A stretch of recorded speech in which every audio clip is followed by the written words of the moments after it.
오늘 우리에게 주시는 하나님 말씀은 요한계시록 6장 1절에서 8절 말씀입니다.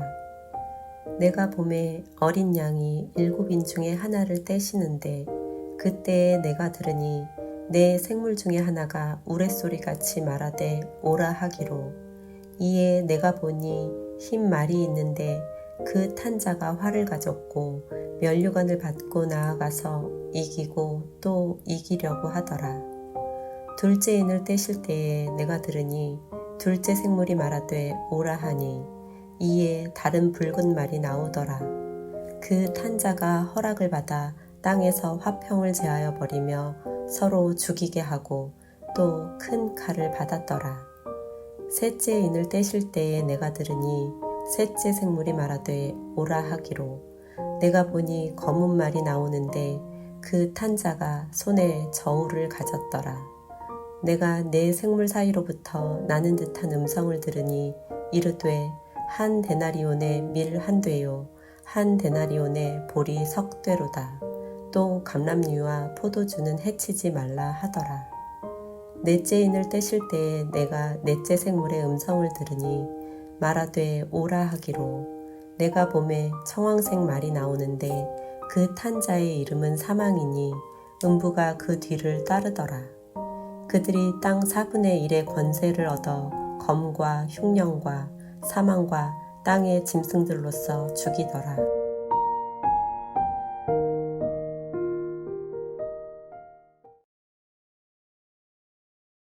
계시록의 본론은 6장부터입니다. 예수님께서 재림하시기 전에 세상에 일어날 심판의 사건들을 이제 6장에서부터 보여주십니다. 이 무서운 사건을 보여주시기에 앞서 주님은 사도 요한에게 하늘에서 펼쳐지는 장엄한 예배의 광경을 바라보게 하셨습니다. 다가올 심판에 대한 예언을 보여주시기 전에 먼저 하늘의 예배를 보여주신 까닭은 예배를 통하여 신앙적으로 무장한 사람만이 하나님의 눈으로 다가올 세상의 심판을 바라볼 수 있고 마지막 시대에 주어지는 하나님의 사명을 담당할 수 있기 때문이었습니다. 영광의 하나님을 체험한 사람은 이 세상에 주는 어떠한 좌절과 어려움도 부딪혀서 이겨낼 수 있는 것입니다. 계시록의 6장부터 16장까지 두루마리에 담긴 사건과 심판들이 맹렬하게 펼쳐지는데 정말 입을 다무지 못할 만큼 맹렬합니다. 미래의 심판은 크게 세 가지의 내용으로 구성이 되어 있습니다. 첫째가 7인이고 두 번째가 7나팔이며 세 번째가 7대접입니다. 7인은 계시록 6장과 8장에 나옵니다. 두루마리에 붙어 있었던 7인이 떨어지면서 세상에 나타나는 재앙들입니다. 7번째 인의 재앙 안에는 7나팔의 내용이 들어 있습니다. 그리고 7번째 나팔의 재앙 안에는 7대접의 재앙이 들어 있습니다. 그러니까 7인과 7나팔과 7대접의 재앙은 떨어져 있는 것이 아니라 다 연결되어 있는 구조를 가지고 있습니다. 오늘 본문인 요한계시록 6장 1절에서 8절에는 7인 가운데 첫째 인부터 넷째 인까지의 내용이 들어 있습니다. 오늘 본문에서 우리는 드디어 두루마리의 7인을 떼시는 어린 양을 보게 됩니다. 두루마리는 우리가 살펴본 계시록 5장의 내용과 같이 7인으로 봉해진 두루마리입니다. 이 두루마리는 그 당시의 왕이나 귀족들이 중요한 내용을 써서 보내는 것이었기 때문에 아무나 함부로 인을 뗄 수가 없었습니다. 그런데 그 인이 하나도 아닌 7개나 붙어 있었기 때문에 이 땅에 사는 어느 누구도 열자가 없었던 것입니다. 그래서 요한이 크게 울었습니다. 그가 운 이유는 이 마지막 역사가 열려야만 이어서 구원이 완성되고 새하늘과 새 땅에 들어갈 수 있기 때문이었습니다. 그런데 오늘 본문인 6장에 들어서서 드디어 예수님께서 이 두루마리 인을 떼기 시작하십니다. 계시록 6장 1절 말씀입니다. 내가 봄에 어린 양이 7인 중에 하나를 떼시는데 아직 어린 양이 이 두루마리의 책을 활짝 펼치시지는 않으셨습니다. 오늘 본문에서는 인을 하나씩 떼실 뿐입니다.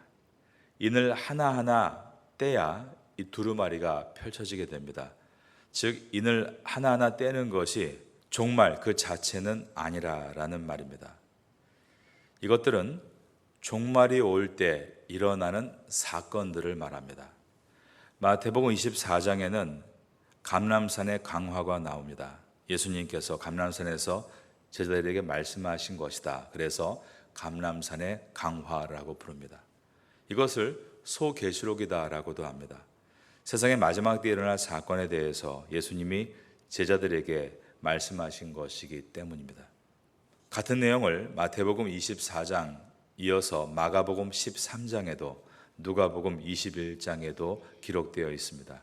그런데 이 예수님께서 세 부분에서 즉 마태복음 24장과 마가복음 13장과 누가복음 21장에서 세상의 마지막 징조에 대해서 말씀하실 때는 이것은 재난의 시작이다라고 하셨습니다. 즉 세상의 마지막 날에 대해서 말씀하시기 전에 세상의 마지막을 가면 갈수록 일어나게 될 재난의 시작, 이 사건들이 이러이러하다라고 말씀하신 것입니다. 지진과 쓰나미가 점점 많이 일어납니다. 인도네시아 수마트라 섬을 휩쓸었던 쓰나미와 일곱 큐슈마 현을 휩쓴 쓰나미는 모두가 2000년 이후에 일어난 사건들입니다. 제가 20년 전인 1996년에 한국에 있을 때 서울에서 지진이 감지된 적이 있는데 그 지진의 느낌이 굉장히 위험하다는 것을 그때 처음 느꼈는데 그때 지진은 충남 홍성에서 일어난 지진이었고 그 지진의 강도도 진도가 3점 몇 정도 되는 그러한 지진이었습니다. 그런데 요 근래에 우리가 알고 있는 것처럼 포항에서 지진이 일어나서 한동대의 벽이 무너지기도 하고 그때 한동대 학생들이 태국에 와서 선교 활동하는 동안 그 아이들이 얼마나 트라우마에 시달렸는지를 또 직접 볼 수가 있었습니다. 지금 불의 골이라고 하는 환태평양 평양 지진대가 진동을 하고 있습니다. 이 불의 골인 환태평양 지진대는 2011년 2월에 뉴질랜드에서 6.3의 규모의 지진과 2011년 3월에는 동일본 대지진이라는 고유명사를 만들어낸 무려 9.0인 큐슈마현 지진과 함께 큰 쓰나미를 대동해서 18,000명이 사망을 했습니다. 지진으로 전기 공급이 중단된 후쿠시마 원자로 원료봉이 녹아내리면서 원자로 3개가 폭발하기도 했고 그 결과 지금도 그 땅은 사람이 들어가 살 수 없는 땅이 되어버리고 말았습니다. 그럴 때 사람들은 묻습니다. 목사님, 성경이 예언한 세계의 마지막이 온 것이 아닙니까? 사스와 조류독감과 광우병과 그리고 아볼로 바이러스 그리고 우리가 가장 큰 고통으로 지나갔던 코로나 바이러스도 모두 2000년 이후에 일어나고 있는 재난들입니다. 9.11 테러로 미국의 쌍둥이 빌딩이 무너지고 아프가니스탄과 이라크가 괴멸되고 지금은 또한 러시아와 우크라이나 그리고 이스라엘과 하마스가 전쟁 중에 있습니다. 북한의 핵 문제가 대두되고 있는 것도 사실 2000년 이후에 일어나고 있는 일들 중에 하나입니다. 이러한 일들이 일어날 때마다 사람들은 이거 마지막 날이 온 것이 아닌가, 당장 지구가 멸망할 것 같은 두려움을 느끼게 되는 것입니다. 그런데 예수님은 이것은 재난의 시작이지 끝이 아니다라고 하셨습니다.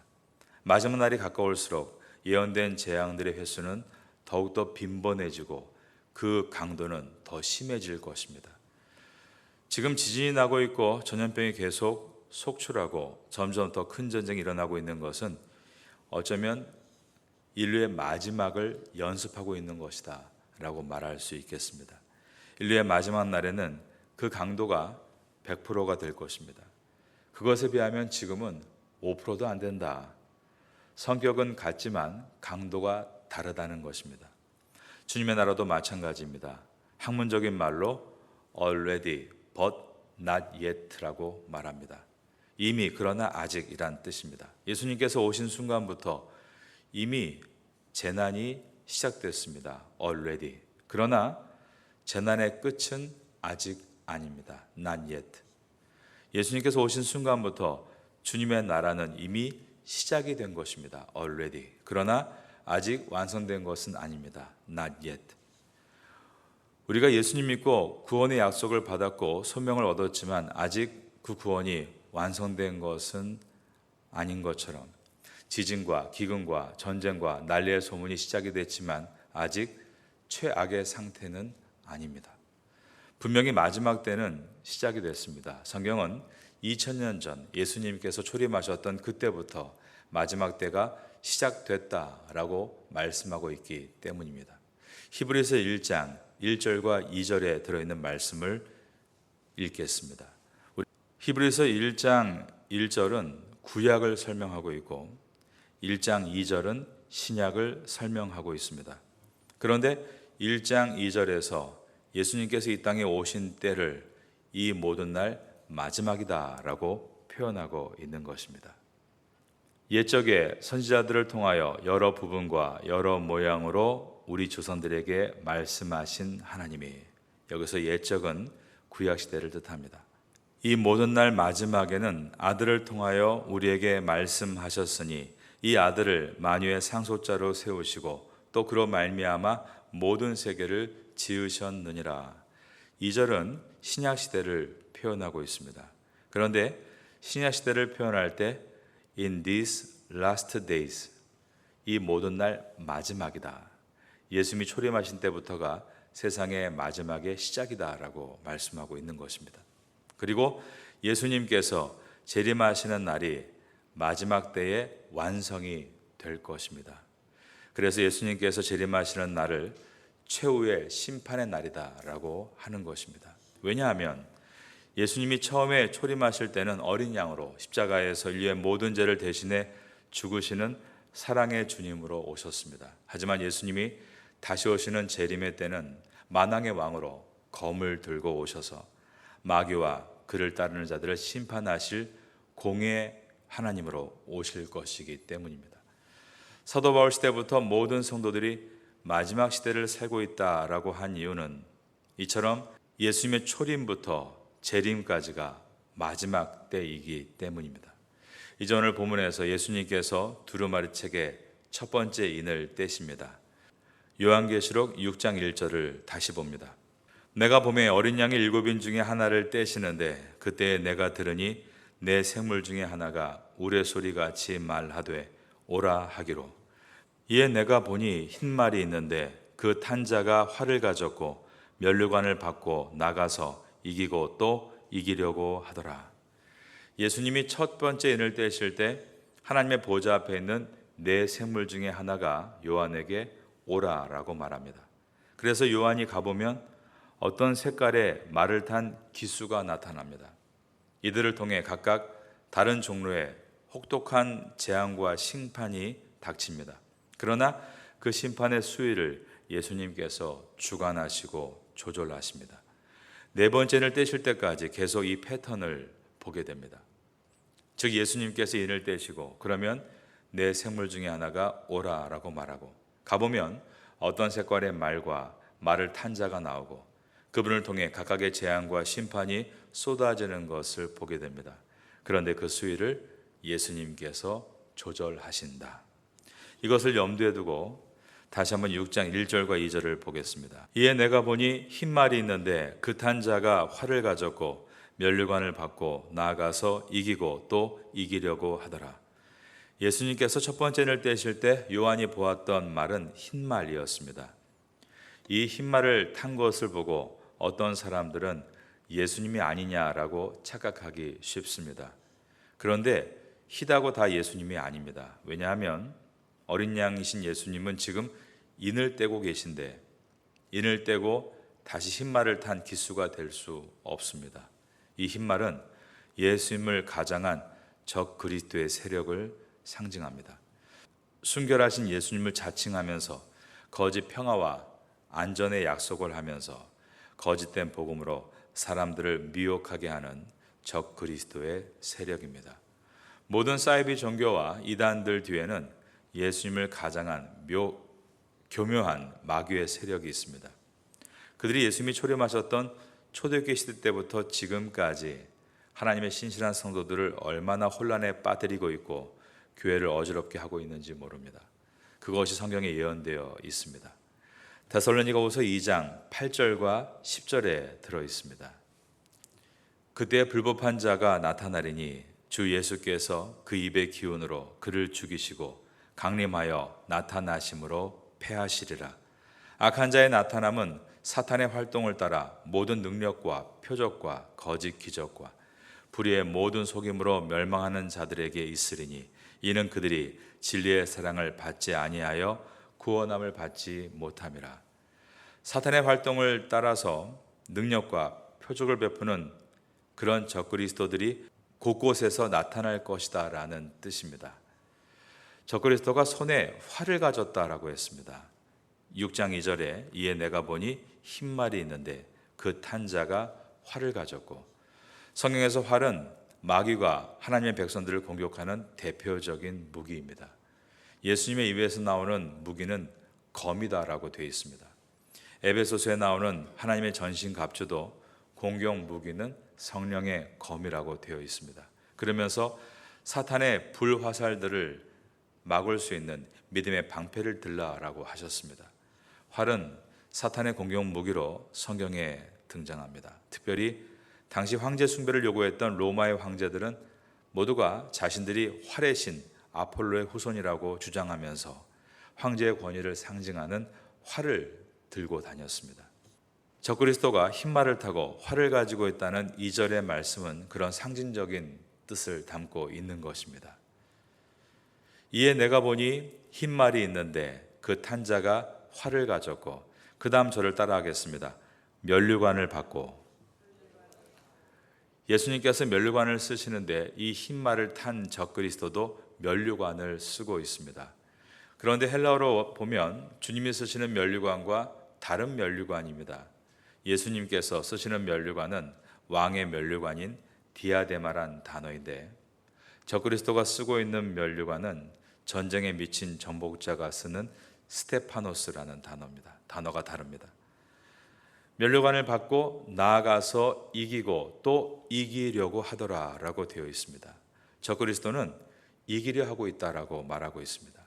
왕이신 예수님은 십자가를 통해 이미 승리하셨는데 적그리스도는 아직 승리가 확실하지 않기 때문에 길을 쓰고 이기려 한다라고 했습니다.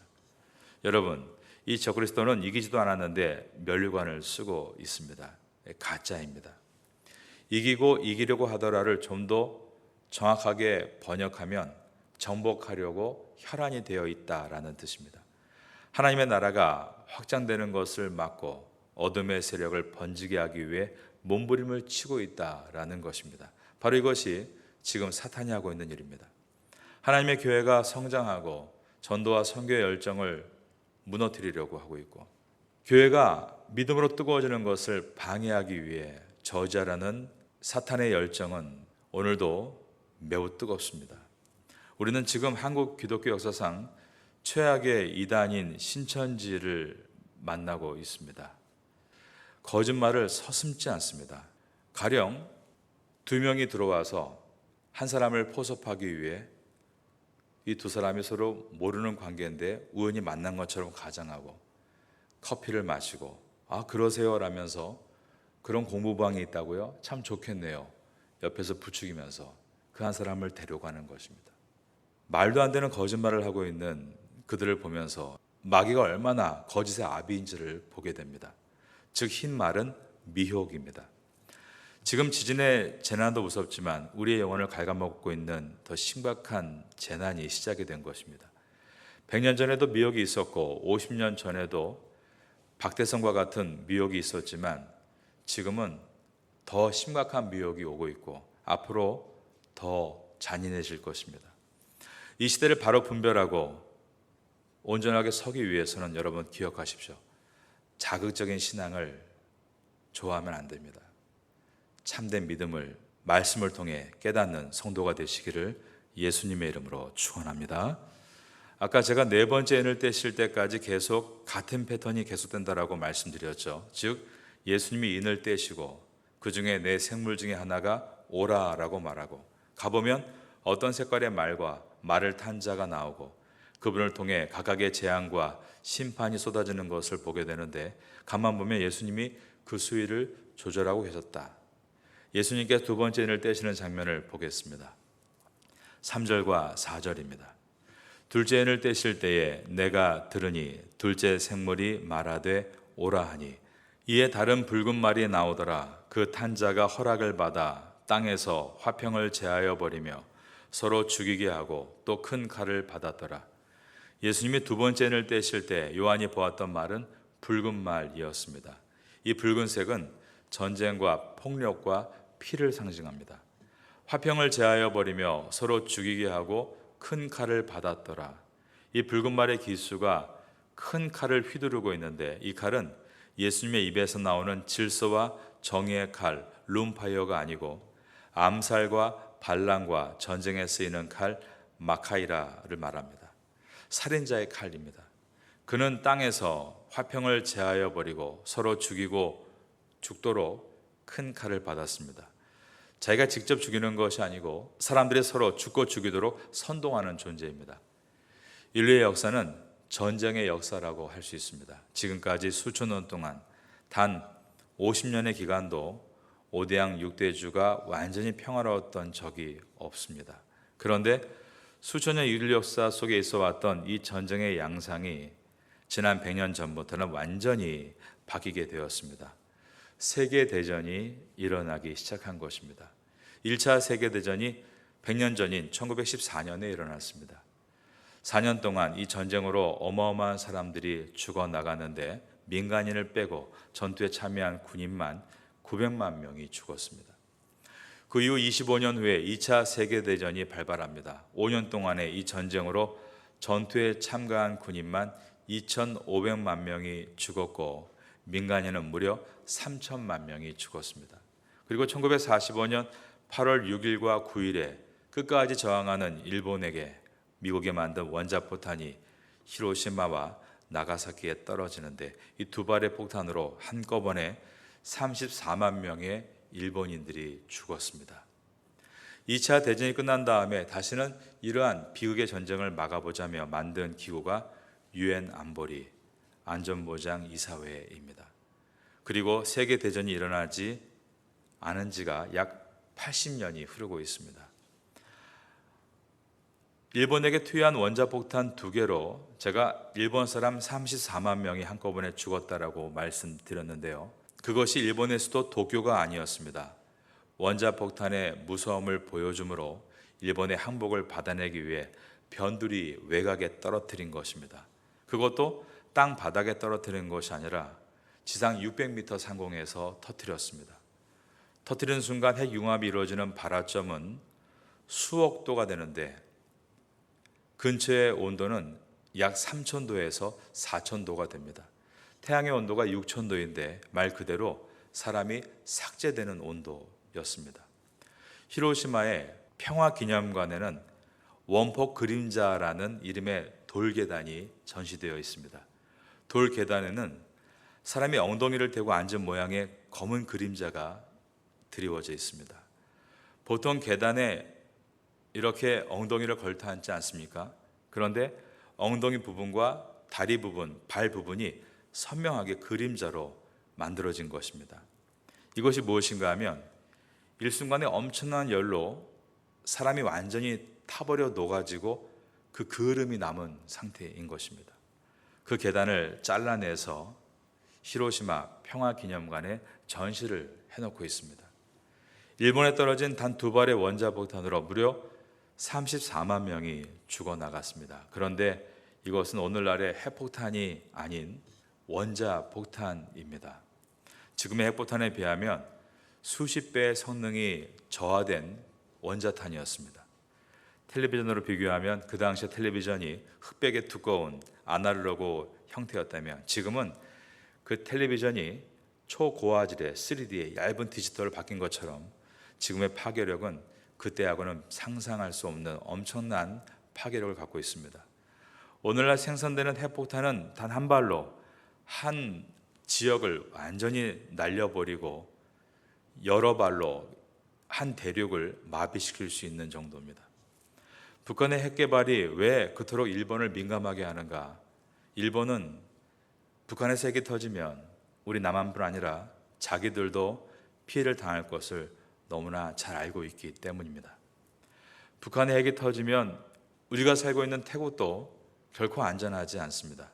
2011년 일본에 쓰나미가 와서 후쿠시마 원자력 발전소가 폭발했을 때 그것은 원자폭탄도 아니고 원자력을 만드는 연료봉이 폭발한 것뿐입니다. 그런데 그것이 폭발하자마자 사람들은 후쿠시마 도기시를 포기해야 했고 피난을 떠나야 했습니다. 그리고 이 먼 곳 태국에서도 바다에서 나는 생선을 두려워서 먹지를 못했습니다. 지금까지 10수년이 지났음에도 후쿠시마는 유령의 도시로 남아 있습니다. 원자폭탄의 수십 배 강력한 것이 핵폭탄입니다.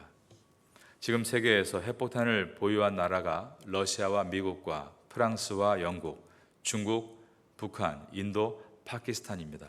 이 8개의 나라는 핵 보유국이라고 부릅니다. 그런데 그 중에 계속 우린 핵이 없다라고 발뺌을 하고 있는 나라가 바로 이스라엘과 이란입니다. 이 두 나라를 핵 보유 비선언국이라고 부릅니다. 그런데 이 10개의 나라 가운데 미국이 가지고 있는 핵폭탄, 핵미사일, 핵탄두를 이용한 무기를 합치면 그들이 공식적으로 인터넷에 올린 것만 76,050기입니다. 제가 말씀드린 대로 하나만 터져도 한 지역이 사라지고 몇 개만 터지면 대륙 전체의 경제가 마비됩니다. 그런데 미국에만 7만 개가 넘게 무기를 가지고 있는 것은 미국과 러시아가 서로의 대립을 통해 안정을 취하기 위해 과도하게 만든 결과입니다.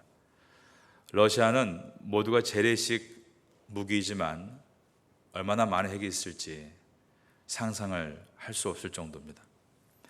이제 세계대전이 일어나면 100년 전에 일어났던 1차 세계대전과 25년이 일어났던 2차 세계대전, 그 후에 80년 동안 일어나지 않고 있지만 앞으로 일어나게 될 전쟁이 발발한다면 이제 우린 그것을 3차 세계대전이라고 부르게 될 것입니다. 지금 러시아의 푸틴이 3차 세계대전이라는 말을 자주 사용하고 있는 것은 사람들의 불안을 끌어올려서 크림반도의 전쟁을 승리로 이끌게 하기 위해서이지만 사실 굉장히 무모한 그리고 잔인한 말이 아닐 수가 없습니다. 이 전쟁이 일어나면 인류가 어떻게 될까요? 이런 인간의 야망이 만들어낸 어마어마한 무기들 속에 파묻혀 지내면서도 지금까지 3차 세계대전이 일어나지 않는 이유는 예수님께서 이 전쟁의 수위를 조절하고 계시기 때문입니다. 그래서 우리는 우리 민족과 북한을 위해서 기도해야 합니다. 북한이 저렇게 행동하다가 핵 버튼을 누리게 되면 우리 남한도 어떻게 될지. 100년 전에 우리 민족이 대붕이 있을 때 그것은 평양에서 시작이 됐습니다. 공산 정권이 들어와서 수많은 순교자의 피가 서려 있는 곳이 북한 땅입니다. 하나님께서 이 마지막 시대에 우리의 민족을 긍휼히 여겨주셔서 남북이 성령으로 하나가 돼서 세계 선교에 귀하게 쓰임 받도록 우리는 기도해야 하는 것입니다. 이 전쟁이란 것이 나라와 나라, 부족과 부족 간에 일어나는 진짜 눈에 보이는 전쟁만은 아닙니다. 사탄은 어떤 이유로든 모든 집단들이 서로 대립하고 갈등하도록 전쟁을 만들고 있습니다.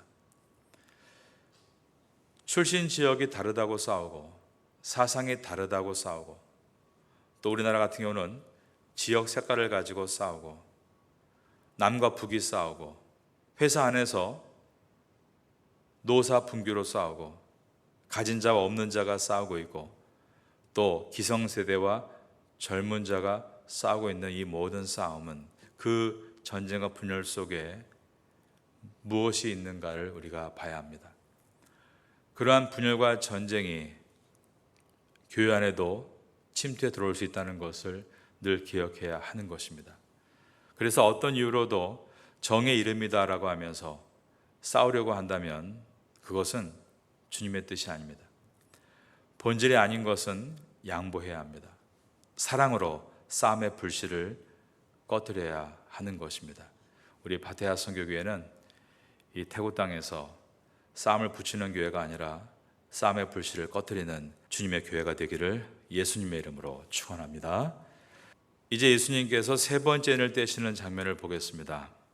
5절과 6절입니다. 세 cen을 떼실 때에 내가 들으니 셋째 생물이 말하되 오라 하기로 내가 보니 검은 말이 나오는데 그 탄 자가 손에 저울을 가졌더라. 내가 내 생물 사이로부터 나는 듯한 음성을 들으니 이르되 한 데나리온의 밀 한 대요 한 데나리온의 보리 석대로다. 또 감람류와 포도주는 해치지 말라 하더라. 세 cen을 떼실 때는 검은 말을 탄 자가 나왔습니다. 이 검은 말은 전쟁으로 인한 배고픔, 기근의 상징입니다. 경제적인 대공황을 말하는 것입니다. 그 당시의 저울은 경제 도구의 상징이었습니다. 값을 외치는 소리와 저울의 등장은 세상에 몰려올 엄청난 굶주림과 인플레이션을 말하고 있습니다. 6절에 나오는 이 밀과 보리의 가격은 그 당시 팔레스틴 물가의 12배나 되는 가격입니다. 이것은 기근으로 인해 발생한 엄청난 인플레 현상을 보여줍니다. 지금 전 세계의 물가가 심상치가 않습니다. 태국의 물가도 심상치가 않습니다. 태국 사람들이 가장 큰 충격을 받는 것이 국수값인 것 같습니다. 쉽게 먹는 가장 서민의 음식인 국수값이 50바트가 되었고 요즘은 50바트도 별로 없고 60바트가 대부분인 경우가 많습니다. 태국 사람들은 서민들이 느끼는 국수값이 많은 화제로 입에 오르내리고 있는 것 같습니다.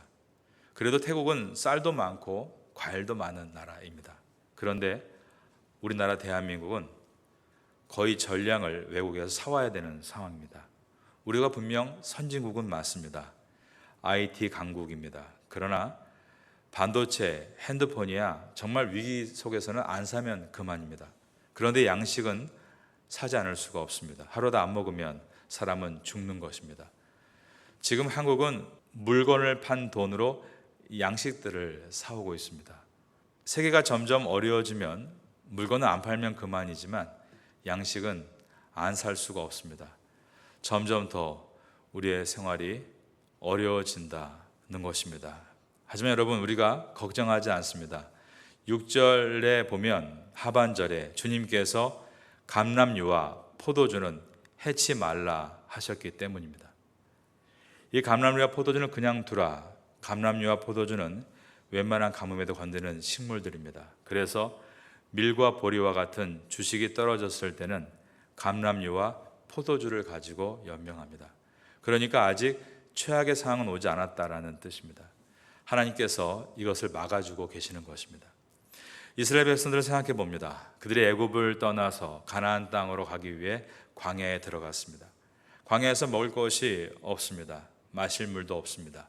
먹을 고기도 없습니다. 그러나 40년을 무사히 여행하고 그들은 가나안 땅에 들어갔습니다. 그들이 40년 동안 먹은 것이 무엇이었습니까? 하나님이 만나를 주셨고 반석을 쪼개어 물을 주셨습니다.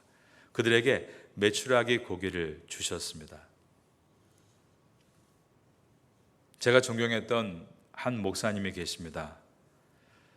이정구 목사님이십니다. 태국에 매년 오셔서 태국 목회자들을 섬겨주시는 그 목사님은 수년 전에 먼저 하늘나라에 가셨습니다. 이 목사님은 휠체어를 타고 오면서까지 마지막까지 태국에 오셔서 목회자들을 섬겨주시고 후원해 주셨던 목사님입니다. 이번에 유명한 간증이 하나 있습니다. 아주 오래전에 한국교회가 어려울 때 목사님 교회에서 부흥사경회를 열었다고 합니다. 귀한 강사님을 모시고 본교회 성도님들과 또 목사님들을 몇 분 초청해서 조촐하게 부흥회를 하려고 하는데 거기에 지역에 있는 청년들이 그, 소식을 듣고 한 20여 명이 더 참석을 한 것입니다. 오시는 목사님들과 일주일 내내 밥을 지어 먹기 위해 식량을 준비했는데 이제 청년들이 더 많이 몰려왔기 때문에 문제는 쌀이 충분하지가 않은 것이었습니다. 그때는 부흥회를 하면 5일을 했는데 은혜 받도록 모든 끼마다 정성스럽게 쌀밥을 지어 주었다는 것입니다. 하지만 쌀이 부족하니 찾아온 청년들을 돌아가라고 할 수도 없었습니다.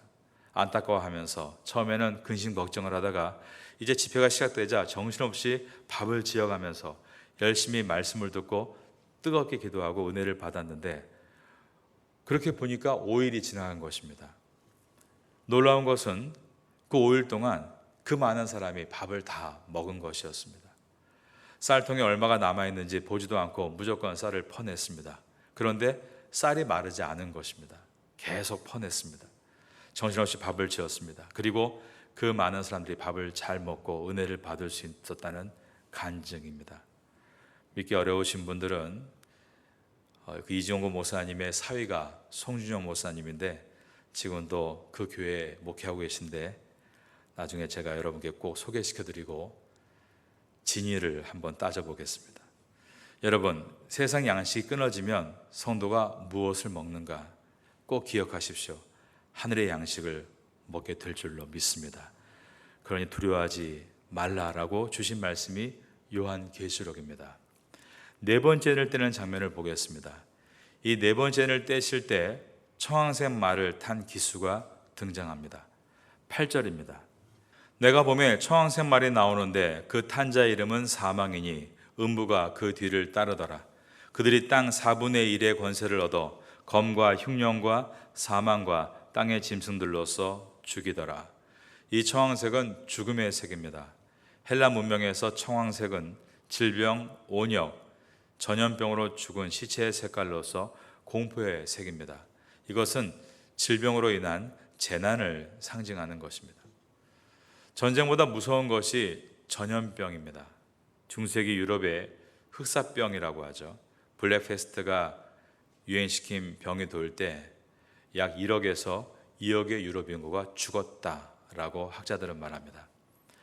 저는 특별히 오늘 본문 8절에서 땅의 짐승들로 죽이더라 하였더라. 이 말이 무엇인가 요즘에 많이 생각하고 있습니다. 전염병들이 동물에 의해서 옮겨지고 있다는 것이 밝혀졌기 때문입니다. 땅의 짐승들로 죽이더라. 조류독감과 에이즈, 광우병, 그리고 에볼라 바이러스가 박쥐에서 옮겨왔다라고 되어 있습니다. 아프리카 사람들이 먹을 것이 없어서 박쥐를 먹었다가 이 병에 전염되고 말았습니다. 코로나도 중국 후베이성 우한에서 시작될 때 바이러스의 근원은 박쥐였다라고 판명이 되었고 중간 숙주를 거쳐 사람에게 전파된 것이라고 결론을 지었습니다. 이처럼 첫째인, 둘째인, 셋째인, 넷째인을 떼시면서 앞으로 어떠한 환경이 있을지를 보여주고 계십니다. 처음에는 작은 상황이지만 점점 이러한 상황들이 확대될 것이다 라고 말씀하고 있습니다. 하나님께서 이러한 일들을 우리에게 미리 보여주신 이유가 무엇입니까? 그러한 마지막 때의 모습이 하나님의 심판으로 가는 모습이지만 심판으로 가면 갈수록 또한 우리의 구원은 더 선명하게 이루어지게 된다라는 말씀입니다. 요한계시록을 지나면서 이 말씀들을 깊이 생각할 수 있는 성도가 될 수 있기를 마지막으로 예수님의 이름으로 축원합니다.